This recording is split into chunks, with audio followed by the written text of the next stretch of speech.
Hello, welcome back to Refractions. I am Stephen Mallon, and I am so glad we're all back together. And we have a wonderful guest again this week. Kelani Nichole is here from Transfer Gallery. So, Kelani, thank you so much for joining us. Thanks so much for having me, Stephen. Absolutely. So, please tell us a little bit about your journey. Like, what is your history and connection to the whole art world? Yeah, sure. So Transfer Gallery started our programming 10 years ago in 2013 in a warehouse in Brooklyn, New York. And the goal of the gallery was to bring art from the internet and art from virtual worlds and art from the computer into the white cube, into the space of the gallery, and to bring people together in the physical space. And the gallery was always very experimental in our programming and focused on thinking about the gallery more as a holodeck than a white cube. So we've shown all sorts of work from, practicing.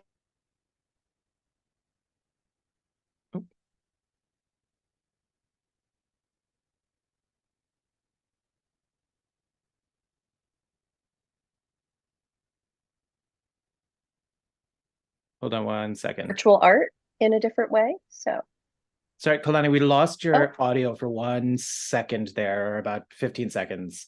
Um, I loved the holodeck reference. Um, great. I'm sorry about that. It seems like the internet might be a little unstable, as happens. Yeah, so I was just saying that at 10 years now, we are pausing our programming and looking back on the last 10 years. So much has changed, and the world, creative culture at large kind of understands virtual art and virtual existence in ways that it didn't when the gallery programming first started. So we're restaging and reviving a lot of our exhibitions and bringing those forward into the future. So that's where we're at now at 10 years old. okay. And you've moved once or twice, right? Did I see that you were in California briefly, or was the gallery?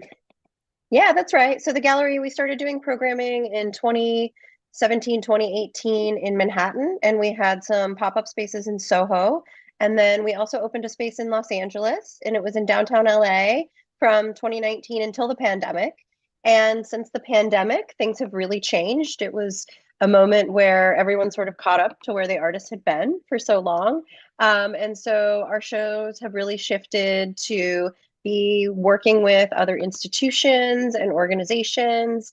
Right now, I'm sure we'll talk about this a little bit later on in the interview, but we have a restoration up from one of our first shows from 2013 now at Onassis Onyx Studio, which is in Midtown Manhattan. And it's really great to be collaborating with that organization.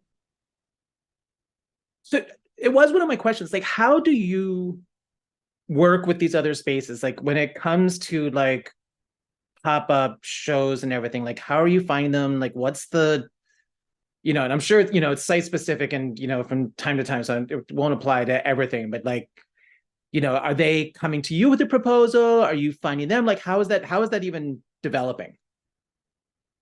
Yeah, it's a great question. Transfer has always been very different in the way that we work. And even from very early on, so starting in 2016, we were collaborating with organizations and institutions to do exhibitions. So, my background, I also work in technology. So, I've been in user experience for the last 15 years. So, I work a lot with engineers and developers to make digital experiences more human and more usable. And so I brought a lot of that knowledge into the space of the art world. So very early on, I was partnering with organizations to, what does it mean for a gallery to be commissioned by a nonprofit organization to do an exhibition? So I was sort of blurring the boundaries of the way that galleries typically work by providing my resources and skills and expertise to those organizations and institutions, which maybe didn't quite have the skills.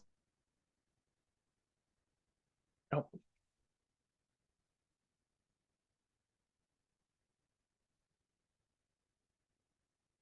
you lost your audio.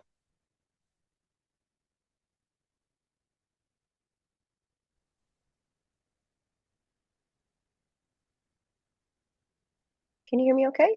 Yes, now you're back. Okay. Okay, cool. I'm not Sorry sure about why that. it keeps cutting out. Oh, good. Um, so you've got 15 years of experience dealing with customer interface with technology. And then how and where is the driving connection for the arts? Do you have a practice on your own as well, or what was that bridge? Yeah, so with user experience design, they often say that the best experiences are invisible. In other words, you don't see or notice the experience, it's just sort of seamless. And the work I was doing in the gallery was very different. It was about subverting technology and helping us see things we don't see in those invisible interactions. So I always saw those two practices as very complementary, moving back and forth between those skill sets of how an artist studio is really subverting technology and how an industry is trying to make all of that seamless and obscuring some of the power dynamics and politics behind every technology. So it was the space of exploration for me between those two practices. I don't make art myself. I'm a curator and a strategist and a product designer and an instigator. I'm a community leader, but it was really special to have that skill set and be able to bring that into these studios. And also, it was kind of cathartic for me. You know, I went to work to feed the kids, and it was always a way where I could.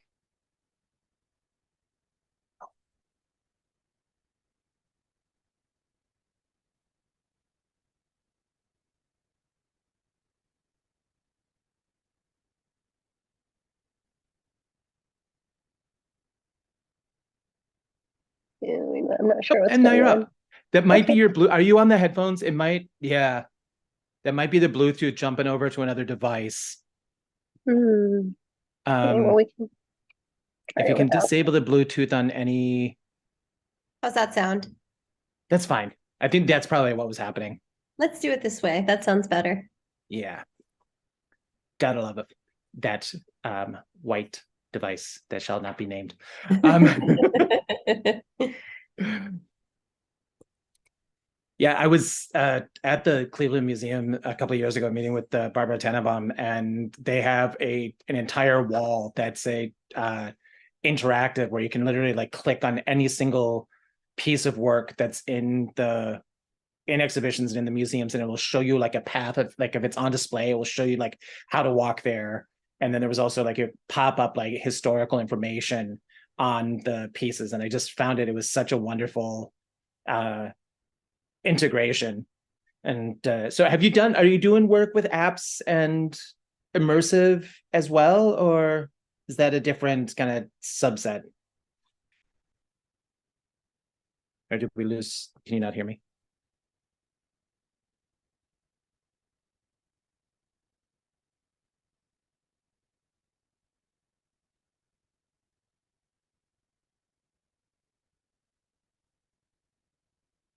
I think I lost your audio there for a minute. I'm so sorry. It's okay.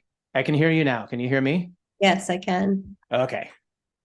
So that I was just asking about immersive technology and app worlds and everything. How like what was the video game that everyone was going crazy about? That was trying to find those little creatures. Um, The Pokemon Go? Pokemon Go.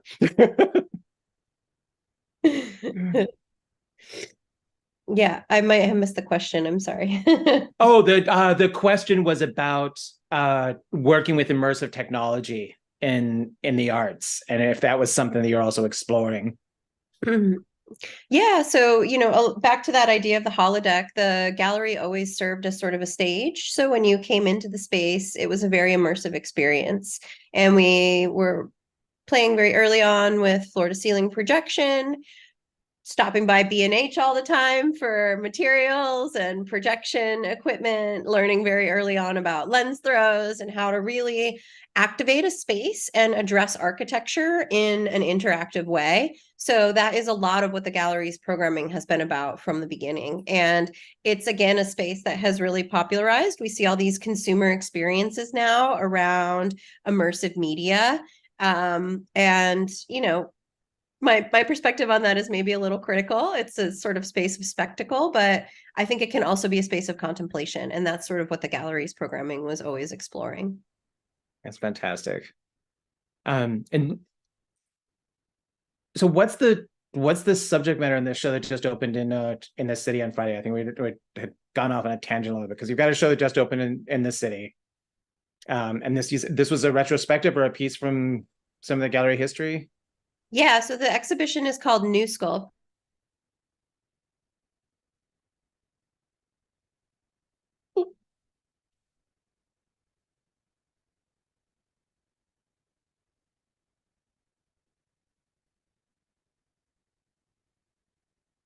Virtual spaces. So New Sculpt is the first exhibition that the artist ever produced, and it was in my space in Brooklyn in 2013. And the subject of the exhibition is really around what social sculpture looks like in a virtual space. So the artist was exploring mainly Web 2.0 platforms as a space for artistic expression. So they were making art in Second Life, the virtual world, back in 2013. They were also using platforms like Tumblr, which is an online blogging platform from Web 2.0 to publish those works. They were gathering people together in secret Facebook groups and misusing technology. It was a glitch-based practice. So the act of restoration, we've now reinstalled this work. I dusted off these prints. Some of them have been in storage for a decade now. And we're looking back in time. I've been going on social media back in time. So scrolling back to 2013 and screenshotting and archiving things and kind of remembering what the internet was like a decade ago, before marketers and algorithms kind of co-opted those spaces. It was really an open place of exchange and intrigue, and we all kind of had this hopeful vision of the future of what create.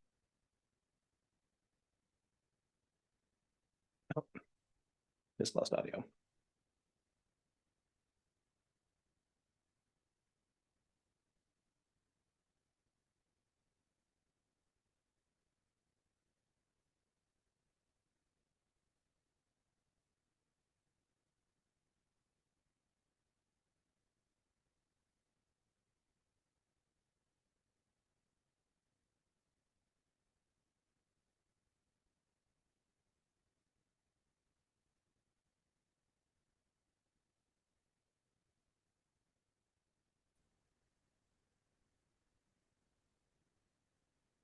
Hopefully I should be able to be back on shortly.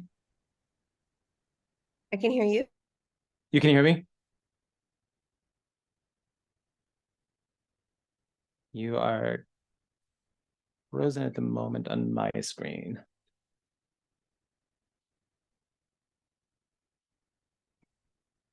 Hello? Okay. Let's see if we can keep that going. I think the Matrix is fighting back for questioning its abilities to serve us.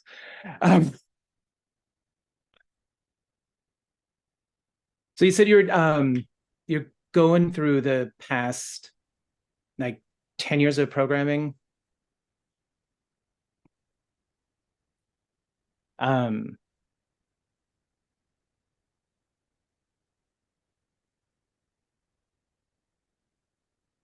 Is that better? It is. Maybe we'll just go for the audio option because everyone's pretty much just listening to this anyways. Okay, sounds good. Yeah, so you're saying that currently you're going through the archives and taking on like the past programming. What are you seeing? Like what are some things that you're noticing that's kind of like dissipated in the past 10 years? It's like you mentioned that the internet was kind of a space for sharing, and how that's kind of, unfortunately, I think, dissolved quite a bit. Are there some other things you're noticing there were trends that have kind of gone to the wayside? Yeah, that's a great question. Actually, it's the opposite. I'm finding returning to a lot of this work that it's more relevant now than it ever was. And it's revealing things to me about sort of where we are now and how we got here. And that act of reflection has been so powerful. I think it's part of why contemporary art is so important, is it helps us understand who we are in this moment, where we are as a culture and as a people. And so even looking back into the near past, we're able to reflect on this rapid pace of change, which maybe we're not always able to understand as it's happening, but even pausing and looking back just a little bit gives us the space to reflect and see kind of where we've come, what's gone wrong, right? These early distant warnings from the artists, the things they were trying to show us and tell us, how they've come to pass. That's a really scary thing that I've seen in some of this work. And yeah, just thinking forward, how it's going to help us understand what it was like in those years, in the last decade, to be someone on the internet as these massive changes were coming. And I think we're in this turning point right now with artificial intelligence becoming popularized, quantum computing on the horizon, where we're really changing our relationship to our data and how we understand our use of these online spaces. And that's, I think, going to be a really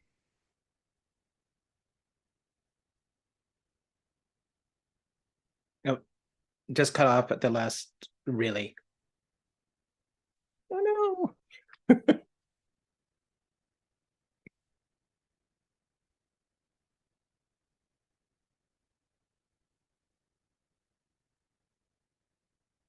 Oh.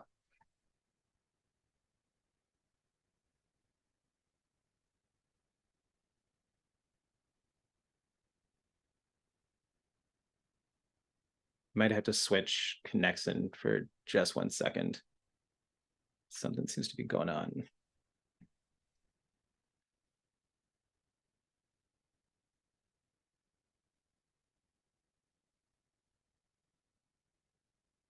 Kelani and I met at the New York Photo Fair a few months ago, and they had two vertical big LED screens on that you were walking by, and then there was some filters popping up that would alternate the reflection and the view of yourself, and it was a really engaging piece. And we just started talking, and then they had a panel discussion, so we started chatting a little bit. And one of the questions I'd asked was about the integration of AI, and just the question about copyright and the materials, and how the courts recently have ruled that you can't copyright AI created work. And that was just one of the things that I find really interesting. And for me, as an image maker who's not working in AI, I am thankful for the ruling. But I think for some artists that may be using it as a way to generate material, it's like a little bit of the question is, when does collage become its own unique piece? I guess is like when you can't actually identify the original source. Kelani, was that you? I heard a cough. Yeah, I think I'm on the other audio channel. Is this better? Okay. Third time's a charm. Let's Exactly. try it out. All right. So you were just starting to talk about the world and AI, and that was one of the things I think that connected with you about, was that question about AI as the tool, and the fact that I think it's the Supreme Court came back and said that it can't be copyrighted at the moment. I don't know which case they were looking at, but they came back and said that AI created work can't be copyrighted. And for me as an image maker, that's an issue. If I was using it as a tool, there's a couple of artists I know that are doing really beautiful work with it, and I will want that to be protected. But I was just curious what your thoughts are on that, and what I guess what your community is saying about it. Yeah, I think that copyright is a very interesting question in this moment. It's also an issue that my artists have been dealing with for a very long time. Even this exhibition I was just talking about, Le Turbo Evident, back in 2013, that artist had this idea that for them, the digital file was primary and the print was sort of secondary. So a collector could acquire their image and reproduce it and share it as much as they wanted. And the speculative virtual artists, we sold that work in Bitcoin, which was a speculative virtual currency. Back in 2013, this was really, really early. We had a Mount Gox button on our website. But so this idea of image circulation, our relationship of ownership to images, is something that these artists I've been working with have been exploring for a very, very long time. And of course, this sounds familiar now because we know what an NFT is. That has emerged as this sort of like cultural consciousness. But with AI and the emergence of those tools and some of these rulings, I mean, I was on a really interesting conference in San Francisco at an organization called Gray Area, and they had someone from Creative Commons on this panel, and the perspective of us living in sort of a post-copyright world where copyright was always about like defending rights, and where we're at now is more about like this open circulation, this open access, this global public commons of the internet. And so, what does ownership and IP really mean in that space? I, of course, think that artists and their IP, it's crucial to not only, again, us understanding our place as humans, as contemporary individuals, but also, artists making a living and having rights over their ideas. And I'm very much supporting artists who are working with AI, and mostly in subversive ways. So it's not even about a tool so much as a conceptual practice and the way that they're using AI in their practice. But I do believe that these sort of legislations, these governing bodies who are trying to put restrictions on AI, like those are very sort of old world systems. And I think that a much more progressive way of looking at that is around all the things we can now do algorithmically with references and crediting and articulating where ideas come from, and sort of, a vast network of nodes of information. I think that there's so much that's shifting right now that's hard for us to understand. And beyond IP, I think a bigger issue is just the value of our data. And we're really getting to understand that, again, as a culture at large, because we've seen the rise of Web 2.0, these hegemonic powers, these folks who have become billionaires off our data. They've monetized our relationships, like the most sacred thing we have, the people we know and love, have become clicks and likes and feeds. And so I think we're really starting to become aware of our data and the value it has in a different way. And I'm just not really sure that copyright's the way we're going to enforce that into the future. Like, I don't think that system is really robust enough to handle all the complexities that are emerging in these really, really accelerated moments of growth that we're seeing right now. Sounds like you need to be at the White House.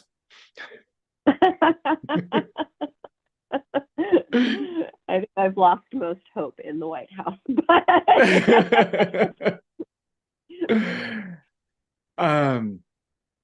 Yeah, that's it's a really interesting question, right? Because I strongly, need and want my prints to be copyrighted. I am not thinking about my click-throughs and the fact that they are tracking, every single store that I go to and purchase from, and then are probably selling that advertising to somebody and charging. Yeah, why can't I get a cut of that? Can I get a piece of my obsessions if they're gonna sell the ad rate? Let me think about that. Right. And again, copyright is only so good as like you have the funds to hire a lawyer and defend your copyright, right? Like it's actually not an equitable or distributed way of thinking about the value of data and the value of creative labor at all. it was always made for big corporations to defend against, defend their own interests. So yeah, I mean, there's really interesting litigation right now going on around the Internet Archive, which is, I think, such a good example of what I'm talking about, right? The Internet Archive is trying to provide open knowledge and resources for everyone. And the way that certain entities are using copyright to fight that idea of openness is, I think, exactly the kind of thing that I'm talking about here. It's just an antiquated system in a lot of ways. How are they using it to fight it? I'm not clear on that. Some mega music companies are suing the Internet Archive because of some of the materials that they've made available, which are so obscure and are, just a few years from being open to be accessible anyway. And so there's just this inequality and sort of, again, this hegemonic power struggle where, the tension between the scarcity of a mentality of a publisher like that and the sort of openness and new way of thinking about knowledge and creativity that an organization like the Internet Archive is trying to champion. Okay. That's a lot. I think they'll percolate that after the call and everything, and probably follow up with you with like 6 questions. But and then so you've got some presence down in Miami as well, right? Yeah, so I've been working with some organizations down in Miami. It's beautiful. I have my home there now. I love being in Miami. It's such an incredible community.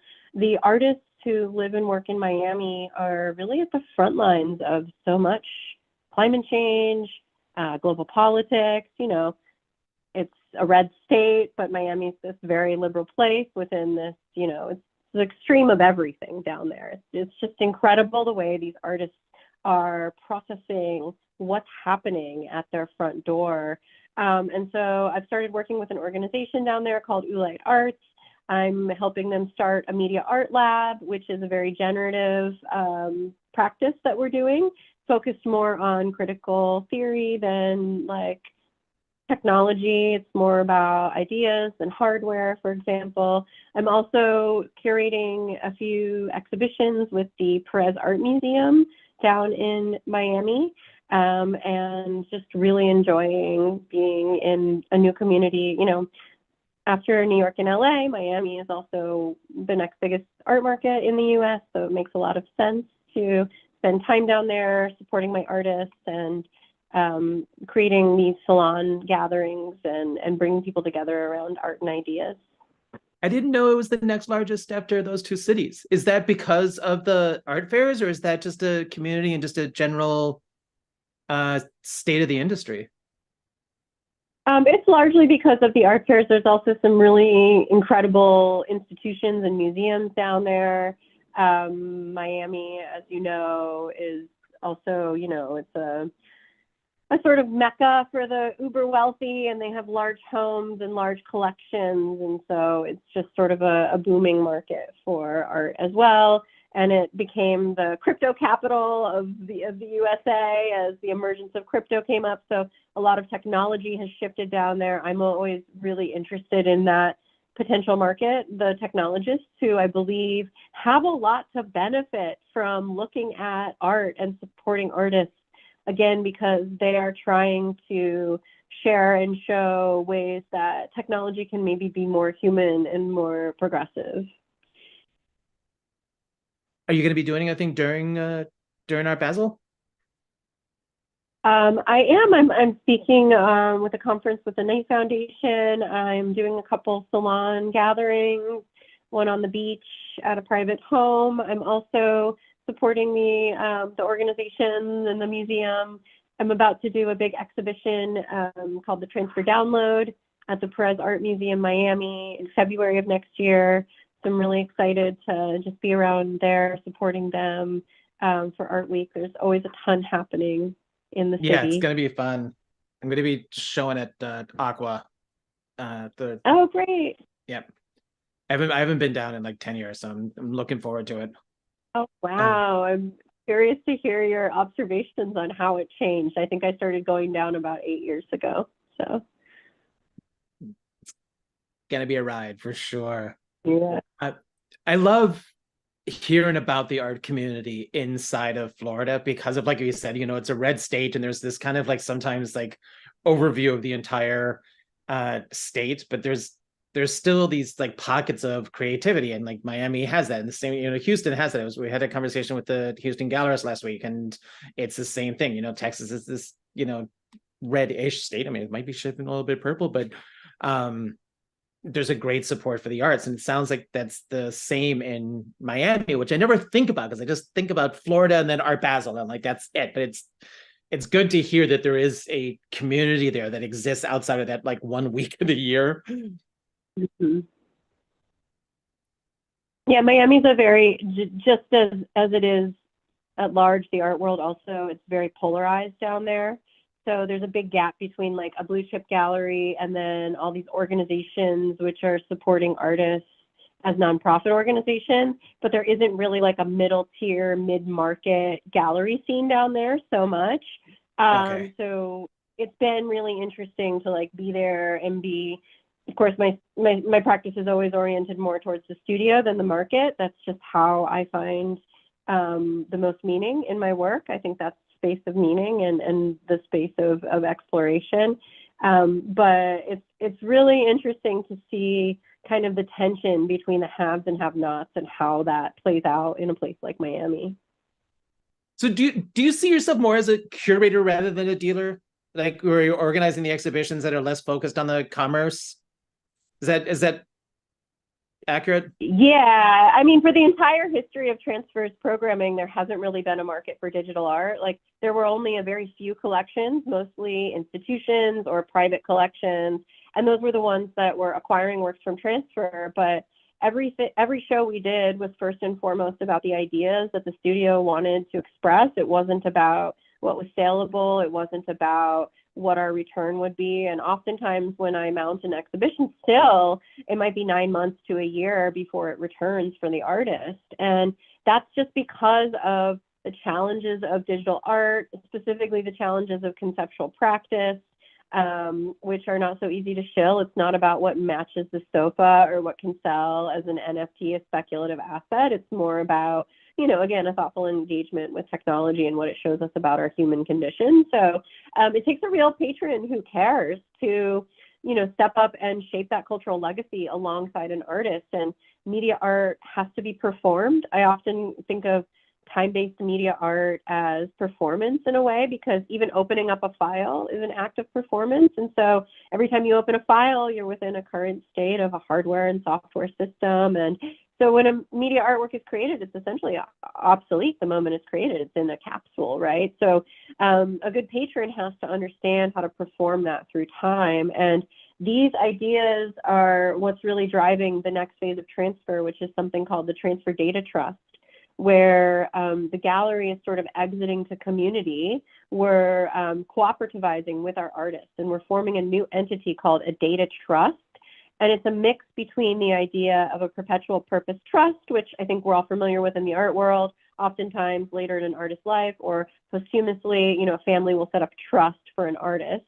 And we're trying to do that now early, much earlier. And we're creating this data trust where all of the artist's proofs are held in trust.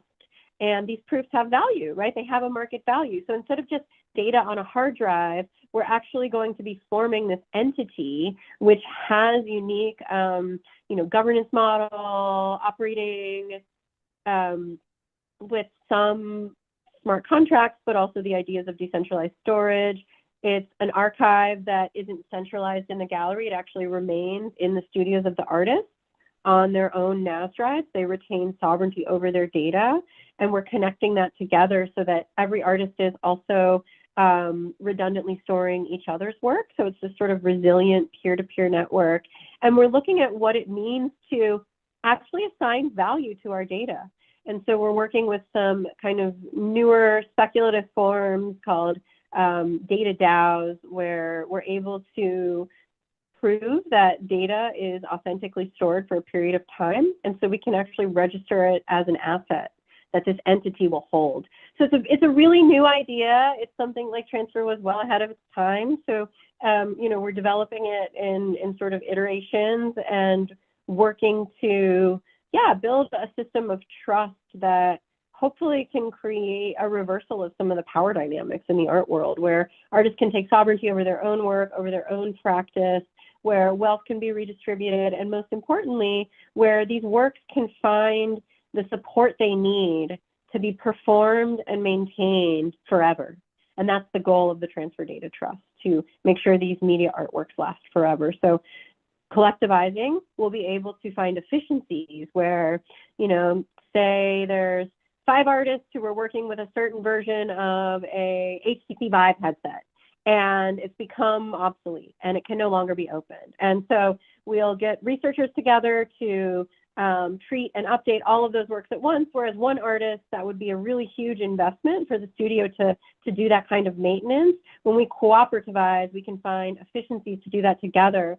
So as collectors come and acquire works from these artists whose proofs are stored in the trust, they have this sort of assurance that there's an entity that's there tending to the longevity of these works forever. So it's a new kind of model that I think could really finally bring media and variable media art into collections and into this sort of relationship with the collectors who are investing in cultural legacy in the traditional ways that many other mediums have seen success for so many years. Media art's always been sort of an outsider art, and it's because some of these challenges make it really, really hard, not only for institutions who are built around scarcity models, but also collectors who are thinking of investments in longevity and who obviously don't have a team of, conservators to do this kind of maintenance on the regular. So it's a big new idea, but it's one that I'm really excited about. Yeah, I wonder if there's a few artists out there that have this like amazing piece of art that is stored on a SideQuest drive, and they're just like sitting and staring at this, like, how the hell am I ever going to get this open again? There's so much. There's like an entire generation of studio practice that is in this incredibly precarious position. And at the same time, there are these emergent technologies like decentralized storage, which could really help us save a lot of this work right now before it's too late. So it's part of the sort of effort of 10 years and looking back, is to prepare this archive as I build out this trust model with my artists in collaboration, and also really interested in just what a more equitable model of a gallery would look like, right? Like, right now as an artist, like, I take your work, I hold it, I give you a contract that says 50% of anything you make comes to me. I don't want you to work with any other parties. Like, it's very restrictive. And I'm just wondering, what if all of that were reversed? Like, what if you retain agency as an artist? What if you get to decide who the people that actually did the labor for you to promote your work? Because oftentimes it's not the gallerists, right? Like, it's all these other people and artists being generous with each other and their connections. And that's what helps find a home for a work of art. So I'm really interested in trying to reverse a lot of these extractive dynamics of the contemporary art world and put forward an idea for a new model for how artistic practice might better be supported and shared. Like bringing just ideas of, wealth into the studio, wealth creation into the studio, like, the family office, right? It takes money to make money, right? You invest a large sums of money and you get returns on that. So what's going to happen if we come together and cooperativize and pool our collective value and then are able to invest and see returns on that in an artist's lifetime? And my big dream is in 10 years, if we're talking, telling you that I've been able to actually pay artists while they're alive from disbursements from this idea of a trust, right? Like that's what I want to see happening. And for us to take really long view approach while artists are still in emerging phases of their career, so that it's not an afterthought. I think that's another really scary thing with AI right now. It's like, we're seeing holograms of posthumous celebrities coming back to life. And it's like, what's your intention as an artist for how you would want your work to survive after your time? Did you see the Dark Mirror episode with Streamberry? where they, she was being filmed as like the evil CEO and then showed up on the episode and like, I was like, no, it's in the contract. You gave up your digital rights when you subscribed. And it's not, I mean, it does not feel like it is such an illusion that they are at some point going to say, and oh, by the way, when you subscribe to this, we can, if you hit turn on the camera at any point, we get to keep your image. And that this gets back to the data privacy and data, sales and everything you were talking about. And I, as a working artist, I really like the idea of people advocating to get me paid. So thank you. I had mentioned this to a gallery, and it wasn't my idea, and I don't remember where I heard it, but it was just about the art fairs setting up the model in a little bit more of a co-op environment where it's a little bit more of a pool where like a percentage of the sales all goes in and then all gets dispersed afterwards to help everybody kind of stay alive. And was that not as original intent when it was formed? Do you know, or? I would be surprised. I did the NADA Art Fair many times and never heard any talk of equitable distribution. Okay. Art fairs are kind of like the bastion of extraction in the art world. It's just unbelievable the amounts of investment that are required to pay to play at that level. And I think it breeds a real uninteresting kind of show because of what needs to be shown, what can be sold. Media art has never really found a place in art fairs, for example. Even still, after the popularization of virtual art after the pandemic, we still don't really see art fairs knowing how to do it. And that's where we crossed paths at the photo fairs. And I think that was one of the first real genuine efforts from an art fair to try and include new forms of artwork. But that idea of distribution, it seems so simple, and I really can't believe more people are not, pushing for it. I think it's really just because the powers in charge, don't want to see those kinds of changes. I just had my own technical glitch. My battery died on my camera, even though it's plugged into a power supply. So apologies for that one. Is it a pipe dream? The co-op? Because I love the aspect of the art fairs. I mean, I feel like it's just from the art shopping experience or something about bringing the collectors together, the experience of it. I've always enjoyed it and everything, but it is, all the risk is on the gallery. The people, you're charging a huge amount of money to book out these tiny little spaces. And, we're going to send out a couple of really nice, press releases and throw hopefully a party, and good luck. And then, you're at the end of the day, you're kind of, stuck with the bill essentially. And hopefully people came by and bought out your booth. But if you didn't, sorry, good luck next time.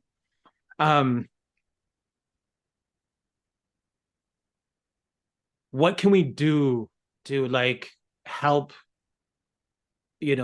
make it survivable both for the artist and for the galleries to keep doing business, I guess, in this kind of, pressure cooking situation? Does that make sense? Yeah, I mean, listen, the art world and the art market at large is in a crisis moment. I mean, with downturns in the economy, with the shifting global powers, we've seen a number of mid-tier galleries in New York that have been around for longer than Transfer, really, folding this year. And it's tragic to see this, but the market is just dropping out. I, for one, am excited to watch it all collapse because I think from the ashes will rise something much more interesting and much more equitable. Look, I think artists have all the power in this equation. It's just that they don't know that because they're so used to being extracted from and having things dependent on them to run. And I think as soon as artists are able to collectively step up and articulate and claim their rights, that things could really, really shift. And the truth is that you know, art has always run by patronage. If you look back to the earliest days, right? Thinking back to models like Medici, who were doing something really similar to the kind of work that I support at Transfer, which is, you know, they were commissioning works for the public and they would appear in public squares. And it was this sort of great act of philanthropy to create art and beauty for everyone to share. And so I think this generation of artists who's working with art online and with virtual art is doing something very similar. And I think all it's going to take is the right patron to step up and really show that this is where the value lies. And with all of these new emergent technologies and tools, ways of transacting, ways of sharing information, we are really at a turning point where I think artists can start to claim sovereignty over a lot of these practices. I don't think artists are going to stop doing art fairs, and that's okay. Like, it will continue probably for maybe the next decade, although they're definitely consolidating, right? We just saw, you know, a big acquisition this year for our Frieze Art Fairs, acquiring the Armory Show. We're going to start to see these things kind of continuing to, I think, centralize. And I think that's the other important point about art fairs and how the art market currently functions. Selling art is all about a relationship, right? It's about creating a relationship, and it's about capitalizing on a relationship. So the thing that's held the most dear as an asset in the art world is the relationship, which is why blue chip galleries, you know, often sell out their booths before they even get to the art fair. There are all these sort of obtuse dealings about pricing and who gets what pricing. And, you know, I think that if there were some great reversals around relationships and how we handle relationships, that would be the start of a big shift in how art is produced and supported. Was that your dog or mine? That's my little dog, Luna, saying hello to the neighbors as they leave. I hope we can do this again. This has just been absolutely fantastic. We're kind of getting close to the, you know, I said it was, you know, 45 minutes, we never get close to the edge and everything, but I feel like if I ask another question, we're not going to stop. So to wrap up, is there anything else you would like to share briefly with the audience for, you know, hopefully this is going to be part one, and we'll pick this up in a couple of months or a year and just see how the, what the next stages are. Well, I would love that. Maybe we can do it in person in Miami and there'll be less techish. It can just be the two of us. I was just telling you how seamlessly I had a perfect tech show on Friday last week, and so I hope I didn't jinx it. But yeah, just in closing, I would invite anyone listening to come to Onassis Onyx Studio. We have open hours through the weekend, Thursday through Saturday, 12 to 6. We also have a closing reception at 6 p.m. this Saturday, November 4th, for La Turbo Avedon's new sculpt. It's a fabulous show in a beautiful space. It's in the Olympic Tower on Fifth Ave between 51st and 52nd in New York City. Would love to share that. Also, anyone listening, look for us in Miami. Also, look forward to the transfer download at the Perez Art Museum in Miami next year, 2024, in February. Fantastic. Well, thank you so much. I really love the conversation. I just, like I said, there's a lot of ideas I gotta perk a little bit. So I will hopefully follow up with you. So thank you, B&H. Thank you, everybody, for joining. And we'll hopefully see everybody soon. All right. Thanks.